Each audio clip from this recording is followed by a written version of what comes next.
Hi friends, இந்த வீடியோல நம்ம எப்படி ஒரு இமேஜ் ஃபைலை இம்போர்ட் பண்றதுன்னு பார்க்க போறோம். ஸோ ஜஸ்ட் இன்செர்ட் மெனுக்குள்ள போயிடுங்க. இங்க இம்போர்ட் இமேஜ் அப்படின்னு இருக்கும், இது கொடுங்க. கொடுத்ததும் எந்த இடத்துல நம்ம சேவ் பண்ணிருக்கோமோ அந்த இடத்துல நம்ம கிளிக் பண்ணிக்கலாம். ஸோ டெஸ்க்டாப்ல கொடுக்குறேன், ஓப்பன் கொடுத்துட்டா நமக்கு இந்த மாதிரி ஒரு கர்சர் வரும். ஸோ நான் கொஞ்சம் தள்ளி கொடுத்துக்கிறேன். ஸோ எந்த இடத்துல வேணுமோ அங்கே நீங்க ஜஸ்ட் கிளிக் பண்ணிட்டீங்கன்னா போதும், நம்மளுடைய இமேஜ் வந்து இம்போர்ட் ஆயிடும். ஸோ இப்போ இந்த இம்போர்ட் ஆன இமேஜை வந்து நம்ம ஸ்கேல் பண்ணணும் இல்லையா?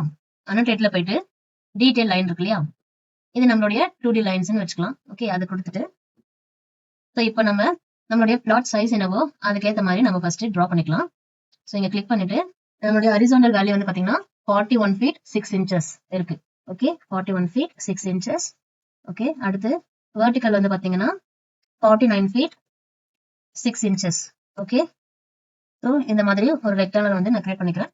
ஸோ எதனால அப்படின்னா நான் இந்த இமேஜை நம்மளுடைய பிளாட் சைஸுக்கு ஏற்ற மாதிரி ஸ்கேல் பண்ண போறேன். இதோட கலர் நம்ம சேஞ்ச் பண்ணிக்கலாம். ஸோ அதுக்கு மேனேஜ்ல போயிட்டு additional settings, line style, new flat line. Okay, colour வந்து சூஸ் பண்ணிக்கலாம். லைன் பேட்டர்ன் வந்து டேஷ் டேஷ் கொடுத்துக்கலாம்.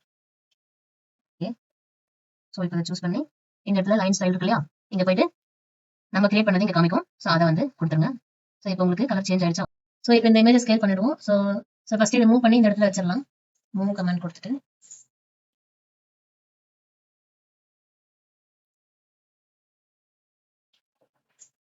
ஸோ மூவ் பண்ணி இந்த இடத்துல வச்சாச்சு. ஸோ இப்போ இந்த இமேஜை செலக்ட் பண்ணிட்டு ஸ்கேல் கொடுத்துருங்க. கொடுத்துட்டு ஸோ இந்த இடத்துல இந்த பிளேஸ் வரைக்கும் கிளிக் பண்றேன். ஸோ அதை அப்படியே ட்ராக் பண்ணி நம்மளுடைய பிளாட் சைஸ் இருக்கிற அந்த எட்ஜுக்கு கிளிக் பண்ணிடுறேன். ஸோ ஓரளவுக்கு நமக்கு கரெக்ட் ஆயிடுச்சு. நம்ம இதை பார்த்து ரெஃபரன்ஸா வச்சு நமக்கு ட்ரா பண்றதுக்கு ஈஸியா இருக்கும். ஸோ இப்போ இந்த இமேஜை கிளிக் பண்ணி இப்படி சைட்ல வச்சுக்குவோம். ஸோ எப்படி இமேஜை இம்போர்ட் பண்ணி ஸ்கேல் பண்றது வரைக்கும் பார்த்தாச்சு.